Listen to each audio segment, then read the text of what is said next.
Vamos a abriendo estas Biblias en el libro de Colosenses, la carta a los Colosenses. Y hace tiempo quería empezar una serie sobre esta carta.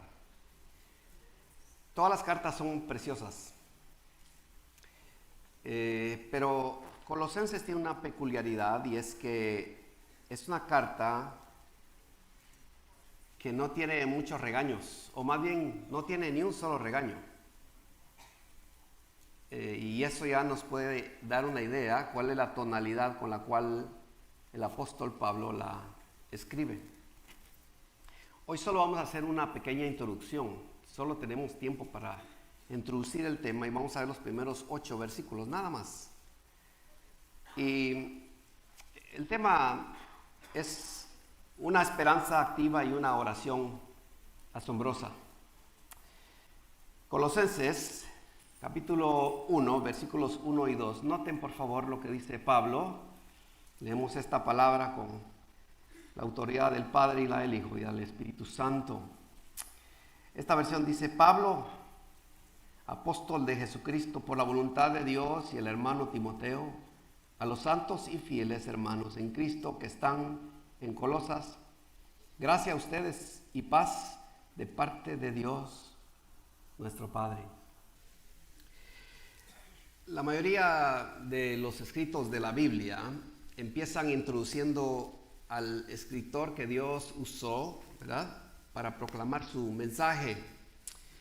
Todos sabemos que esta carta fue inspirada por el Espíritu Santo, usando a Pablo, eso lo sabemos. O sea, eran las palabras humanas de Pablo, pero la inspiración venía de parte del Espíritu de Dios. Pero aunque la carta fue dictada por el apóstol Pablo, al ser inspirada por el Espíritu Santo, esta, fíjense, fue escrita por Timoteo. La carta fue escrita por Timoteo. De hecho, cuando ustedes van y leen, por ejemplo, Gálatas 6:11, Pablo dice: miren con qué letras tan grandes les escribo de mi propia mano. O sea, la carta a Gálatas la escribió Pablo personalmente, pero ya estaba perdiendo la vista, parece ser, y tenía que escribir con letras grandes como para ver las letras. ¿Cuántos de ustedes usan una Biblia con letras grandes? ¿Alguno de ustedes? Ah, muy bien. Yo también uso una letra, sí, porque ya, ¿verdad? Ajá. Y a veces, mientras más pasa el tiempo, vamos perdiendo un poquito la vista. Y tanto así que hay personas que le dicen, ¿verdad? Tal vez ustedes tienen un padre o una madre y le dice: mamá, firma acá. Y dice: ¿dónde? Aquí, mira que esta rayita, aquí, ahí échale la firma. Y a veces la firma queda toda cruzada, ¿verdad? Porque ya no pueden ver muy bien. Bueno, Pablo parece ser, ¿verdad? Por lo menos sugiere, ¿verdad?, que Pablo estaba perdiendo la vista, y yo pienso que Pablo menciona a Timoteo al principio de la carta precisamente porque Timoteo era el que estaba, ¿verdad?, escribiendo la carta. Y aunque la introducción no lo dice, lo más seguro es que Pablo está escribiendo esta carta desde la cárcel de Roma.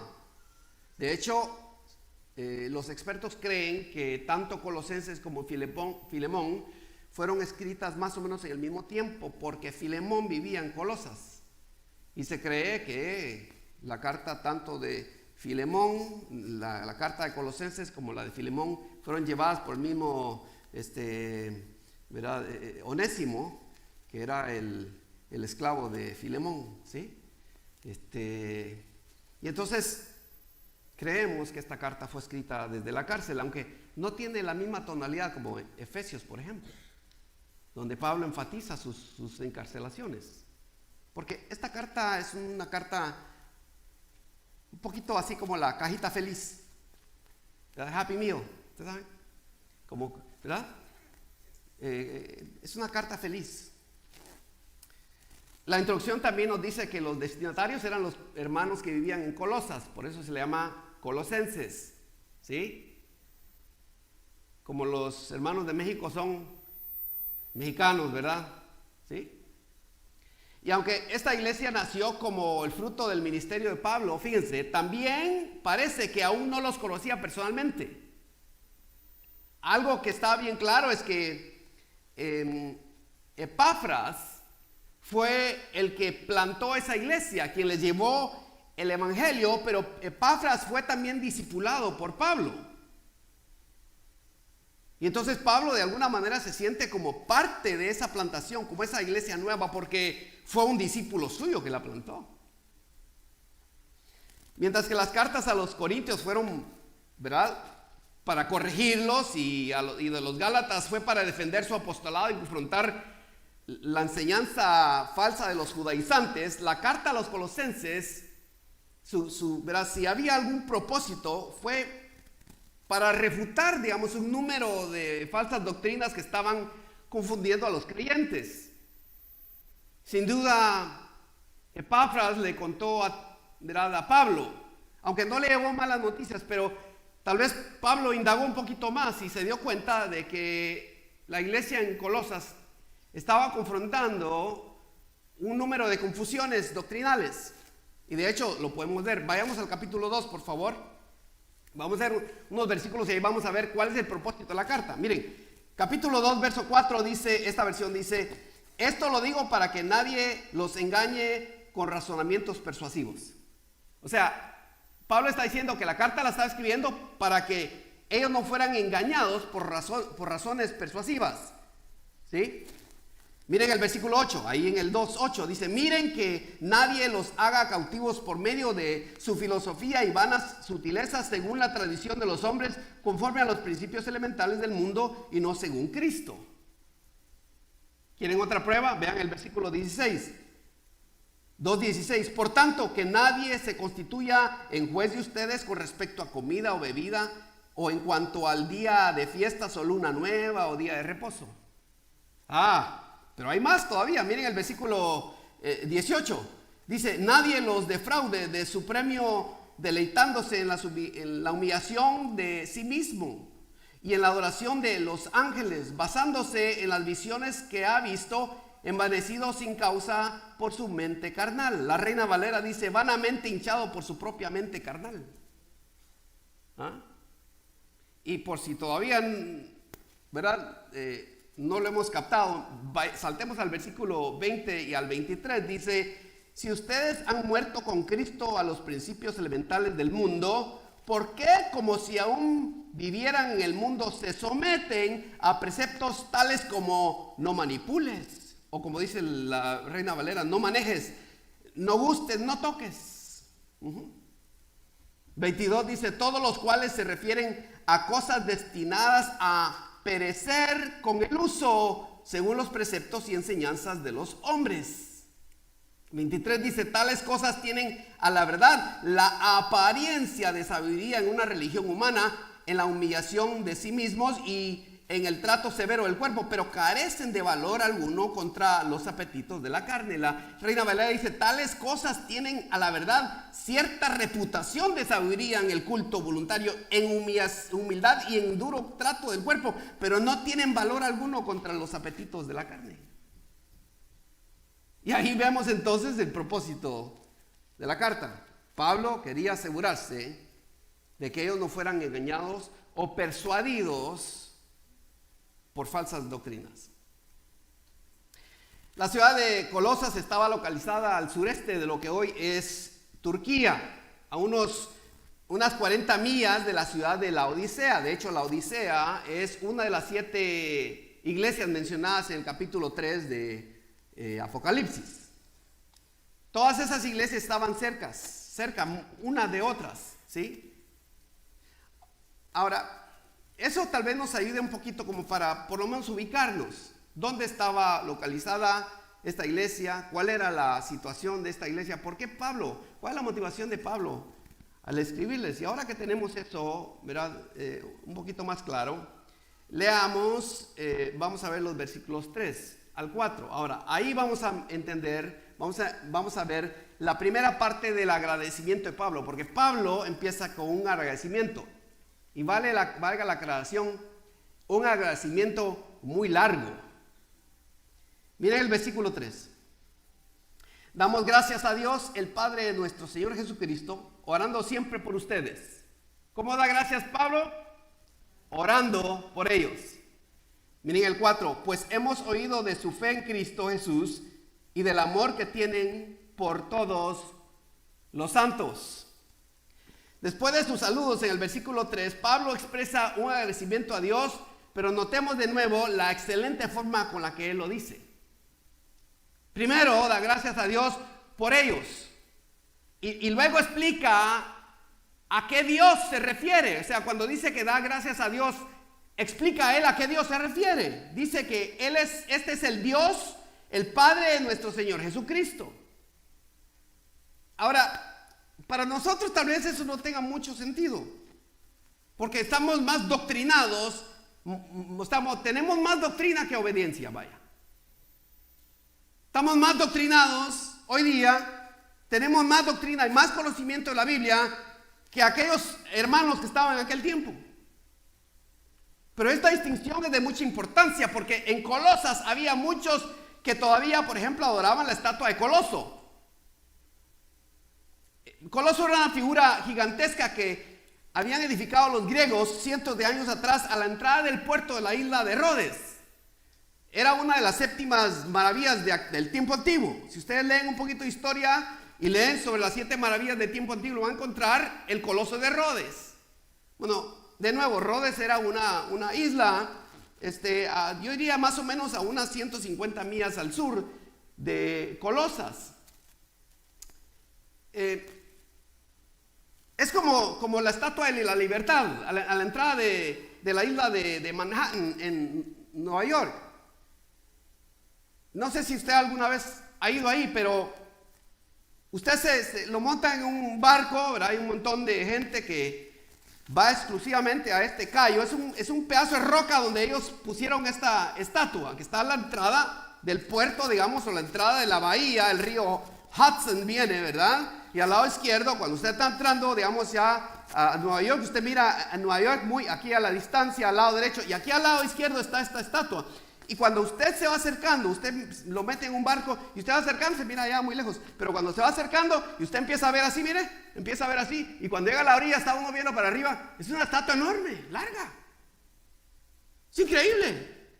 ¿Cómo un pedazo de roca pueden poner tan enorme estatua? Y lo más interesante es que puede bajarse de ahí, puede subirse por un escaloncito y llegar hasta allá y ver. ¿Han visto ustedes las rejitas de que se miran, verdad, en la estatua? Pues ahí hay gente, ¿sí? Ahí estuve yo viendo ahí, ¿verdad? Con mis manos así agarradas, ¿verdad? Desde arriba, ¡wow! ¿Verdad? Y a mí que me da vértigo cuando veo las alturas. Me imagino que no estoy solo, algunos de ustedes también acá. No les gusta así porque se agarran así, ¿ve? ¿Sí?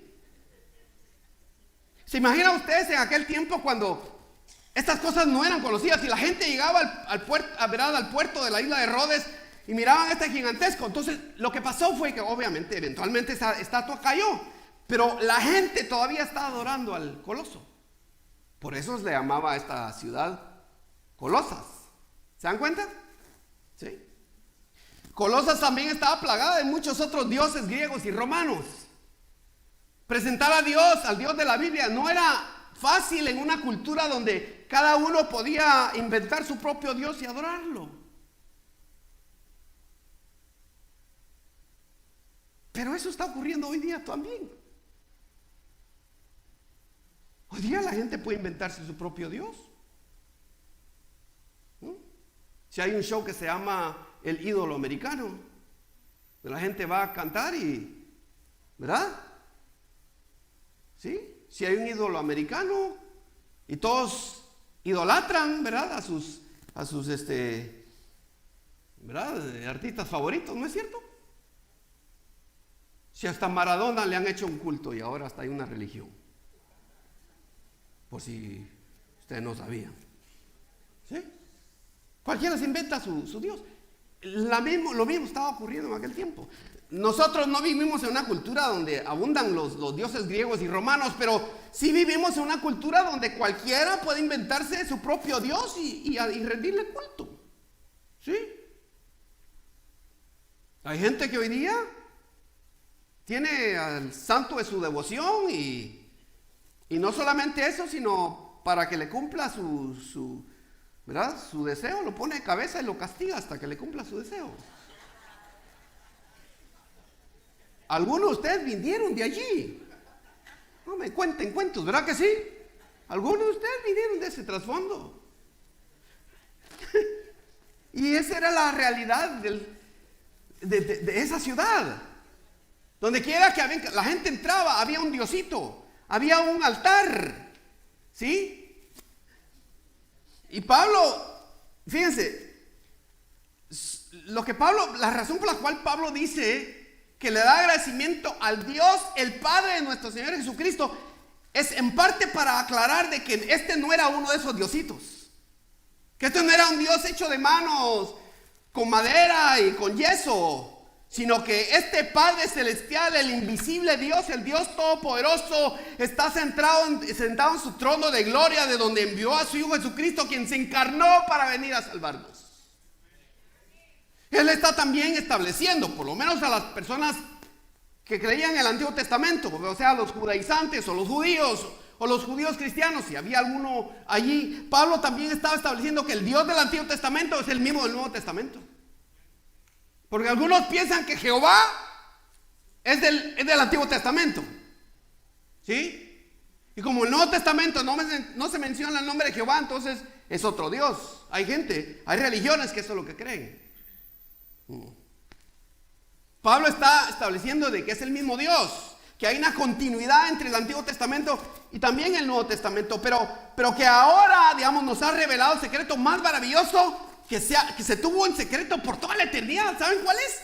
Que Dios, el Hijo, vino en carne a revelar su plan de salvación a un mundo quebrantado y perdido, y ahora nos ofrece salvación y vida eterna para todo aquel que cree.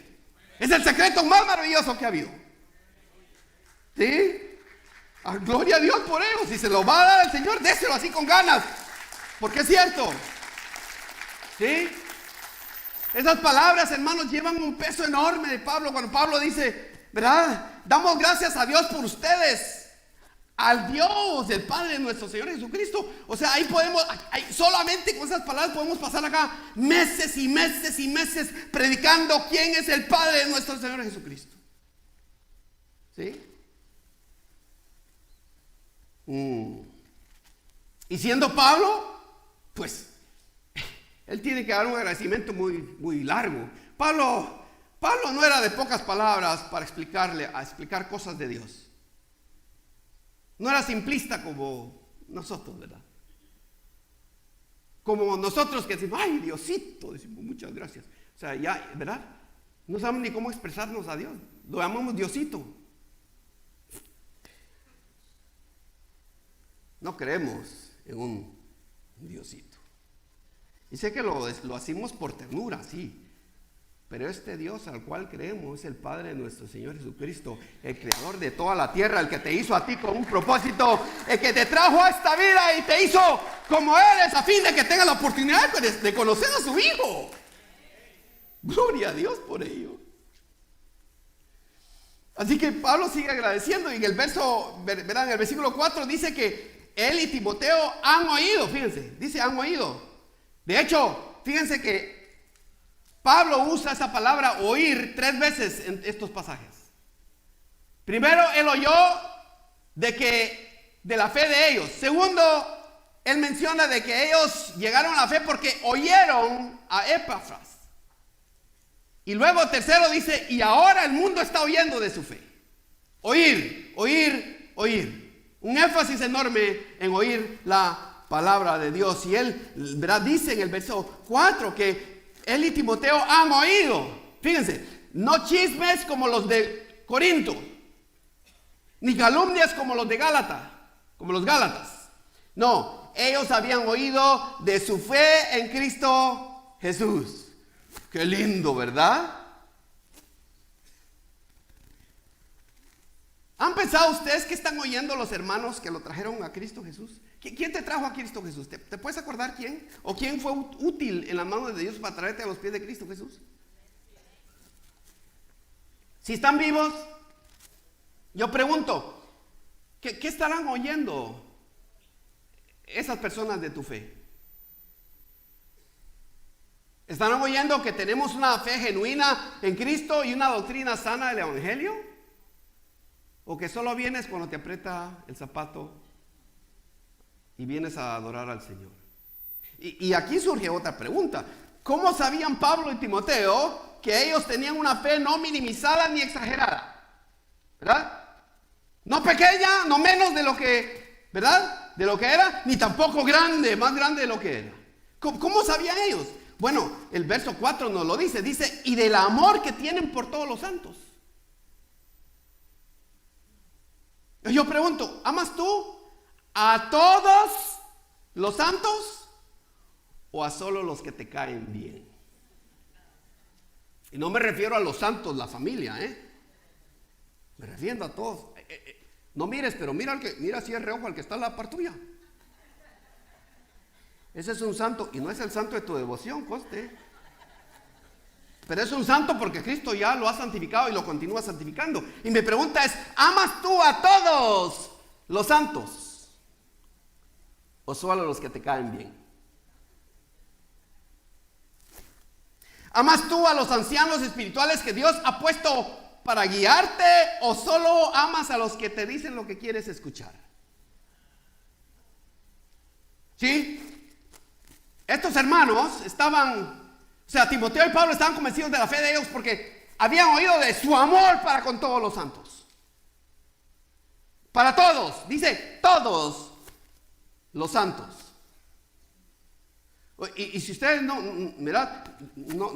me creen, miren, hay un pasaje en 1 Juan 4:20 que dice, si alguien dice yo amo a Dios pero aborrece a su hermano, es un mentiroso. Porque el que no ama a su hermano, a quien ha visto, no puede amar a Dios a quien no ha visto. Miren, es una ecuación matemática bien sencilla.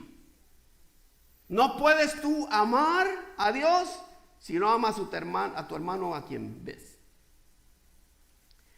Y tu hermano también es tu marido. Y tu hermana también es tu esposa. ¿Aló? Pues no me sorprendería que alguno vino acá con la tripa torcida de un pleito que tuvo ayer y anoche eran las 2 de la mañana y todavía estaban hablando del pleito. Mejor se durmieron porque se cansaron de hablar y hoy se levantaron y para cumplir, pues vaya, con la obligación vinieron acá pleiteados todavía y todavía están sentados acá pleiteaditos. ¡Aló!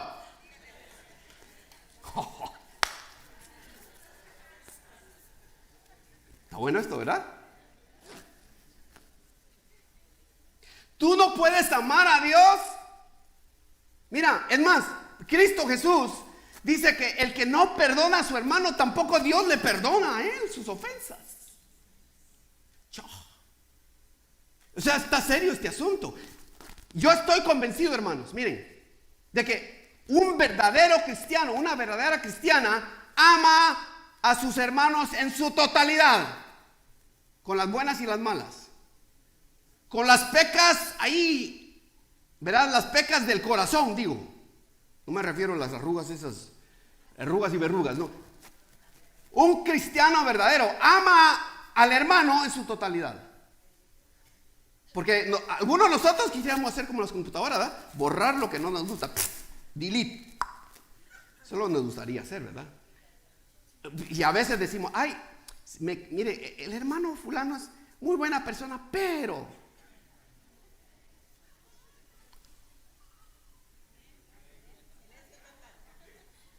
Eso es lo que queremos oír, ¿verdad? Pero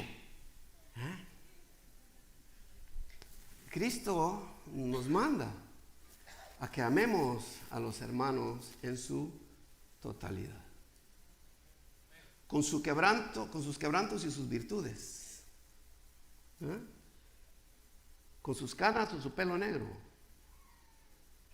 ¿Sí?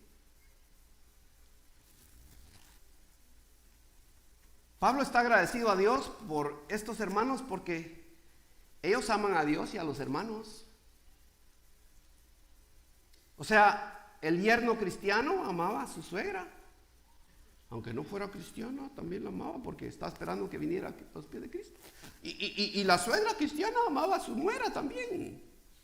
Y los padres amaban a los hijos y los hijos a sus padres.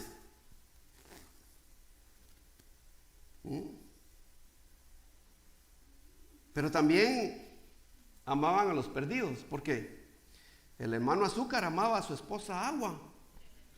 Y unidos en el amor de Cristo, fueron a buscar al pecador Don Limón. Y cuando Don Limón se convirtió, juntos hicieron limonada para saciar la sed de este mundo perdido. Y eso que no le estoy contando del hermano Nopal y la hermana Tuna. Y en fin, ustedes llenan los espacios. ¿Me entienden lo que estoy diciendo? A ver si el Espíritu les da a ustedes discernimiento. Pablo estaba agradecido a Dios porque los hermanos de Colosas amaban a Dios y a sus hermanos. Y su agradecimiento estaba, fíjense, anclado, número 2, en la esperanza activa de los colosenses. Ellos tenían una esperanza activa, no una esperanza así etérea, una esperanza, digamos, así ficticia. No era una quimera la que ellos amaban, no era algo así. Pero la quimera es la sombra que ven cuando ustedes están en el asfalto, ¿verdad? En el desierto y miran allá la sombra, esa es la quimera, ¿verdad? O sea, y forman, yo qué sé, figuras. No. La esperanza de ellos era una esperanza activa. Pablo expresa su agradecimiento y fíjense, ahora, conociendo a Pablo, él no puede expresarlo con pocas palabras, ¿verdad? Él sí, es un largo agradecimiento. La primera parte de su agradecimiento se encuentra, ¿verdad? O más bien la segunda parte en los versículos 5 y 6. Veamos los versículos 5 y 6. Miren cómo lo expresa. Él dice que él está, ¿verdad? Ha oído de su fe en Cristo Jesús. Y luego el verso 5 dice: a causa de la esperanza reservada para ustedes en los cielos. De esta esperanza ustedes oyeron antes en la palabra de verdad, el evangelio que ha llegado a ustedes, así como en todo el mundo está dando fruto constantemente y creciendo, así lo ha estado haciendo también en ustedes, desde el día que oyeron y comprendieron la gracia de Dios en verdad. El versículo 5, fíjense, en el versículo 5 Pablo sigue dando gracias a Dios. Pero aquí nos da una pista colosal de la motivación de los colosenses. Dice que lo que les motiva a ellos, ¿verdad? O sea, el amor que tenían hacia Cristo y hacia los hermanos, fíjense, estaba motivado por algo. Y Pablo descubre que el amor de ellos hacia Dios y hacia los hermanos estaba anclada, fíjense, en una motivación literalmente celestial. Miren la primera parte del versículo 5, dice: a causa de la esperanza reservada para ustedes en los cielos. O sea, en otras palabras, su esperanza no estaba anclada en Pablo por haberles escrito esta carta. No creyeron porque Epafras los había conducido a Cristo meramente. Tampoco creían, ¿verdad?, porque ahora estaban financieramente mejores. No estaban agradecidos a Dios porque sus hijos habían salido de la universidad y ahora todos estaban financieramente bien. No, y eso es causa de agradecimiento, por supuesto, pero ellos creyeron porque tenían la esperanza de llegar al cielo, así de sencillo. Ellos no solo creyeron en la crucifixión de Cristo, no solo abrazaron la resurrección, ¿verdad?, de Cristo, también creyeron en la ascensión de Jesús, el Hijo de Dios, y que un día también, fíjense, se sentarían juntamente con Él en los cielos. Su mirada estaba en el cielo, su esperanza estaba en el cielo. Y de hecho, o sea, este punto es tan importante para nuestra fe. No quiero sobrepasar esta verdad tan importante o minimizarla, mucho menos. Pablo desarrolla este tema, de hecho, más claramente en la carta a los Efesios.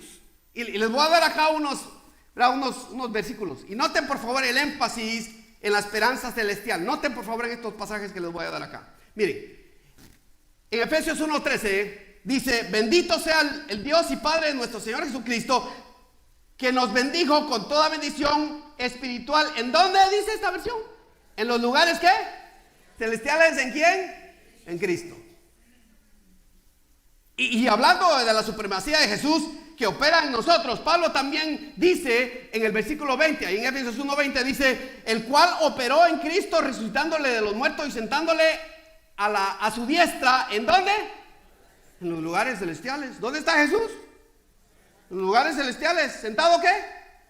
A la diestra, o sea, a la diestra, la mano derecha de Dios. Pero Cristo no solo resucitó para sentarse en un lugar supremo en los cielos, fíjense, también, como dice Efesios 2:6, y juntamente con Él nos resucitó y asimismo nos hizo sentar en lugares celestiales con Cristo Jesús. ¿Dónde estás tú físicamente sentado ahora? No, ahorita físicamente, aquí. Pero espiritualmente estás sentado ¿dónde? En lugares celestiales. En otras palabras, mi querido hermano, allá en el cielo no vas a tener que pelearte por tu silla. ¡Aló! Porque ya tiene nombre. ¡Ey, no te preocupes! Hay suficientes sillas de todos modos, hombre. No te preocupes. ¿Verdad? Allá no vas a llegar y ¡ay! Ya la hermana se sentó ahí en mi lugarcito preferido hasta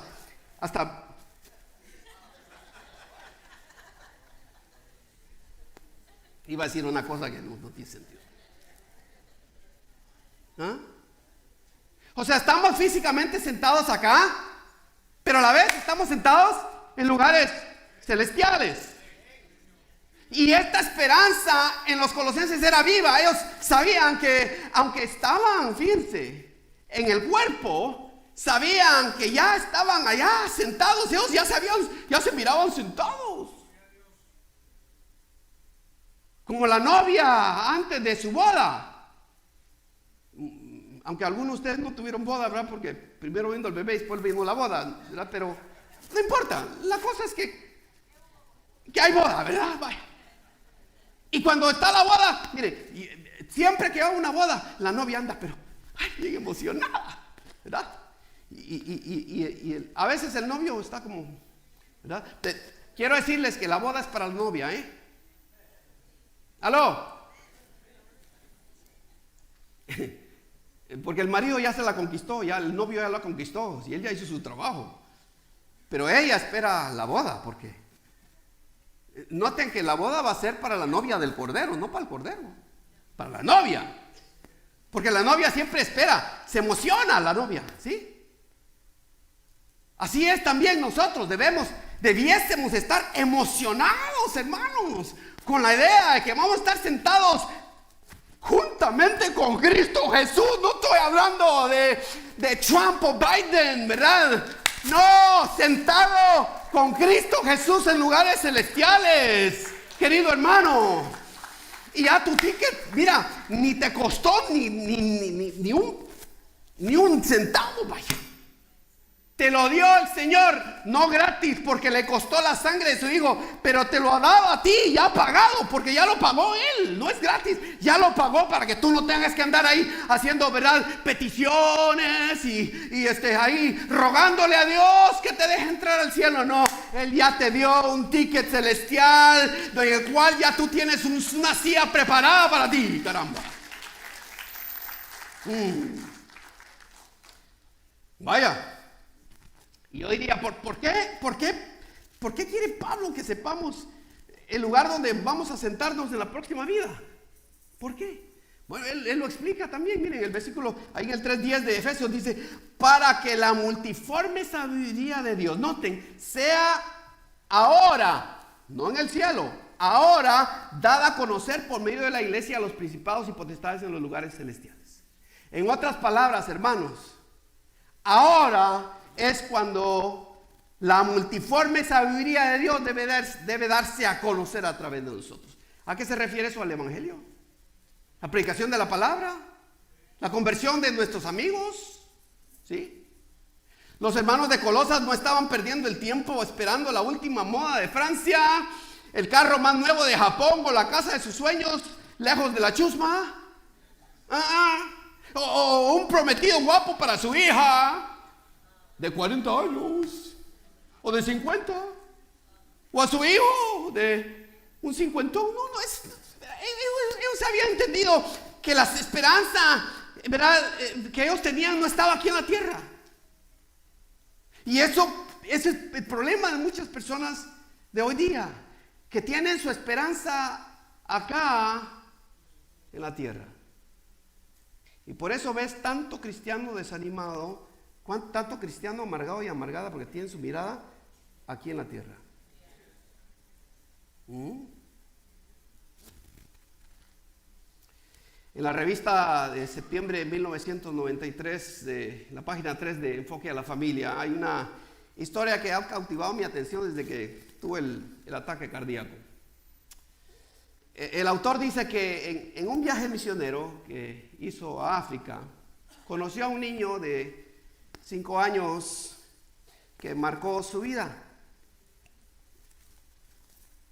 Él cuenta que Gracie Schaeffler, que era una enfermera en el lugar donde él visitó en África, estaba cuidando a este niño durante los últimos días de su vida. El niño estaba muriendo de cáncer del pulmón, que es una enfermedad aterradora y agonizante, más en sus etapas finales. Ese tipo de cáncer provoca que los pulmones se llenen de líquido y el paciente no puede respirar. Es terrible. Es terrible y claustrofóbico, ¿verdad? Pues la persona se siente tan encerrada, especialmente para el niño pequeño, este niño. Este pequeño tenía una madre cristiana que lo amaba tiernamente y permanecía a su lado durante las largas noches, y toda la prueba la madre estuvo ahí siempre con él. El padre tenía que trabajar, pero la madre estaba allí siempre con su niño de 5 años. Ella lo envolvía en su regazo y le hablaba suavemente del Señor. Le abría la Biblia, le leía la Biblia y le contaba historias celestiales.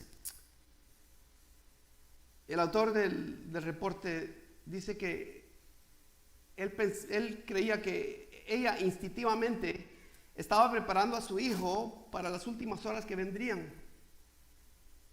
Y Gracie, la enfermera, cuenta que un día entró en su habitación, o sea, la habitación del niño, cuando la muerte se acercaba, y escuchó a este niño susurrar a los oídos de la madre. Le dijo: las campanas están sonando, mami. Puedo oírlas. Gracie pensó que estaba alucinando porque ya estaba en sus últimos momentos de vida. Ella se fue la enfermera pues se fue y regresó unos minutos más tarde y nuevamente lo escuchó hablar sobre el sonido de campanas. Entonces ella le dijo a la madre: estoy segura de que sabes que tu bebé oye cosas que no existen. Está alucinando a causa de la enfermedad. La madre abrazó a su niño, lo apretó contra su pecho y con una sonrisa que jamás ella olvidó, la madre le dijo: no, enfermera Schaeffler, no está alucinando. Le dije que cuando estuviera asustado y no pudiera respirar, si escuchaba atentamente, escucharía las campanas del cielo que estaban sonando para darle la bienvenida. De esto es lo que mi niño ha estado hablando todo el día. Este precioso niño murió en el regazo de su madre esa noche. Y todavía está hablando de las campanas del cielo cuando los ángeles vinieron y se lo llevaron a su hogar celestial. Hoy hay miles de personas que están muriendo y Y las campanas suenan, pero no en los cielos. Suenan más bien en las iglesias como un símbolo de tristeza de que alguien ha muerto. Voy a terminar con esto porque creo que esto es suficiente. Pero hay un canto de los voceros de Cristo, aquellos que fuimos cristianos en los 70 y 80, podemos recordar. Un canto de ellos que dice: las campanas suenan tristes como muestra de dolor, porque ha muerto una persona sin creer en el Señor. Todo es luto y es tristeza, esperanza ya no hay. Solo oyen los lamentos, los pesares y tormentos y la desesperación. Pero luego dice él: mas cuando muera yo, no deben llorar, porque viviendo estoy en Cristo el Señor. Será un leve dormir y un eterno despertar, porque en la mansión de gloria, coronado de victoria, Cristo me recibirá. Y yo pregunto, ¿seguimos viviendo esa esperanza celestial? Entendemos que lo único que hay entre el infierno y lo que le espera a nuestros amigos y familiares que no han creído en Cristo Jesús y la gloria celestial, que lo único que hay entre el infierno y la gloria es nuestro testimonio. ¿Será que ya nos olvidamos del poder transformador del Evangelio y nos hemos vuelto tradicionalistas, amargados, enojados y aburridos? ¿Estamos con la mirada en los cielos o todavía estamos observando el ombligo esperando lástima de otros? Esta esperanza de vida celestial estaba transformando a los hermanos de Colosas de tal manera que amaban a Cristo y a los hermanos, y ahora estaban avanzando al alcanzar a sus amistades, a los perdidos. Pero esta esperanza celestial también estaba creciendo en toda aquella región y aún por todo el mundo. Una razón por la que viajo una vez al año a México es porque la obra de Dios está creciendo allá. Y los hermanos mexicanos no están metidos en cuevas por miedo a los narcotraficantes, sino que están alcanzando a otros porque todavía hay asientos vacíos en los lugares celestiales. Este año también tomaré ventaja de las vacaciones para viajar al oriente del Salvador con mi esposa para estar presente en la inauguración de la escuela que el hermano Enod y Gloria Rubio construyeron. Vamos a irlos de alguna manera a representarlos. Y allá en el oriente, allá en el Piche, este pueblo pequeño, el evangelio sigue creciendo. Por eso voy. También viajaré a Uspantán, en el occidente de Guatemala, porque la obra sigue creciendo entre nuestros hermanos que hablan quiché. No sé cómo le voy a hacer, pero vamos a ir a predicarle a nuestros hermanos que hablan quiché. Pero el agradecimiento de Pablo y Timoteo no termina escribiendo, ¿verdad?, el amor de los colosenses hacia Dios y hacia los hermanos, pero también termina agradeciendo por Epafras, quien les había demostrado un amor incondicional. Y aquí vamos a seguir la próxima ocasión que comparta.